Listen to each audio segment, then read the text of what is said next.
வணக்கம் மேடம். வணக்கம். செட்டில்மெண்ட் ஆவணத்தை ரத்து செய்ய முடியுமா? பொதுவா முடியாது, ஆனா சில சமயங்கள்ல முடியும். பொதுவா செட்டில்மெண்ட் டீட் அப்படின்னா என்ன அப்படின்னு நான் சொல்றேன், கவனமா கேளுங்க. ஒருவர் தன் சுயமா சம்பாதிச்ச சொத்தை தானமா செட்டில்மெண்டா கொடுக்கறதுக்கு பேரு தான் செட்டில்மெண்ட் டீட். அது மகனா இருக்கட்டும், மகளா இருக்கட்டும், இல்ல மனைவியா இருக்கட்டும், இல்ல வேறு யாரா வேணாலும் இருக்கட்டும், தான் உயிரோடு இருக்கும் போது கொடுக்கறது. அது ரெஜிஸ்டர் பண்ண உடனேயே ஓனர்ஷிப் ரைட்ஸ் டிரான்ஸ்பர் ஆயிடும். செட்டில்மெண்ட் டீட ரத்து செய்ய முடியுமா? பொதுவா முடியாது, ஆனா சில சமயங்கள்ல அதை கேன்சல் பண்ண முடியும். செட்டில்மெண்ட் டீட் சரியான முறையில எழுதப்பட்டு அதை பதிவு செய்யப்பட்டு பெனிஃபிஷியரி அதை அக்செப்ட் பண்ணிக்கிட்டாங்கன்னா அந்த செட்டில்மெண்ட் டீட கண்டிப்பா கேன்சல் பண்ண முடியாது.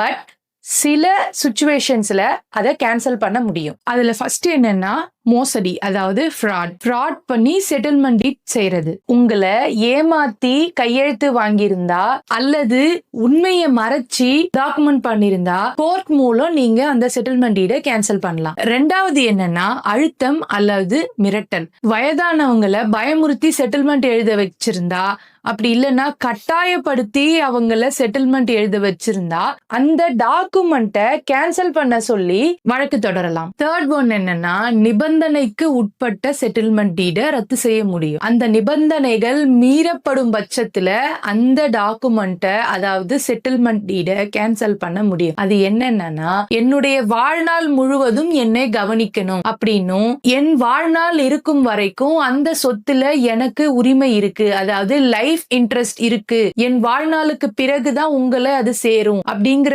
கண்டிஷன்ஸும் அதுல குறிப்பிடப்பட்டிருந்தா அது மீறப்படும் பட்சத்துல அந்த செட்டில்மெண்ட் டீட கேன்சல் செய்ய முடியும். ஃபோர்த் ஒன்னு என்னதுன்னா, அதுதான் ரொம்ப ரொம்ப இன்னைக்கு இம்பார்ட்டன்டான ஒண்ணு. இது சம்பந்தமா தான் இன்னைக்கு நிறைய ப்ராப்ளம்ஸ் வந்துட்டு இருக்கு. அது என்னன்னா maintenance and welfare of parents act. வயது முதிர்ந்த பெற்றோர் தன்னுடைய சொத்தை தன் பிள்ளைகளுக்கு செட்டில்மெண்ட் செய்த பிறகு அந்த பெற்றோரை கவனிக்காமல் விட்டா அந்த வயது முதிர்ந்த பெற்றோர் மாவட்ட ஆட்சியர் கிட்ட மனு கொடுத்த பிறகு அது தகுந்த முறையில விசாரணை செய்து அந்த செட்டில்மெண்ட் டீட கேன்சல் பண்ண முடியும். இதுல மனம் மாறிவிட்டது, இல்லைன்னா கோபத்துல செஞ்சிட்டேன், குழந்தை பேசல அப்படின்னு சொல்ற காரணங்கள் தகுந்த சட்ட காரணங்கள் கிடையாது. செட்டில்மெண்ட் டீட் அப்படிங்கிறது ஒரு மிகச்சிறந்த சக்தி வாய்ந்த டாக்குமெண்ட். அதனால இந்த செட்டில்மெண்ட் டீட நீங்க ரெஜிஸ்டர் பண்றதுக்கு முன்னாடி ஒரு வாட்டிக்கு 100 வாட்டி யோசனை பண்ணி செய்யுங்க. மேலும் இது போல லீகல் அட்வைசஸ் வேணும்னா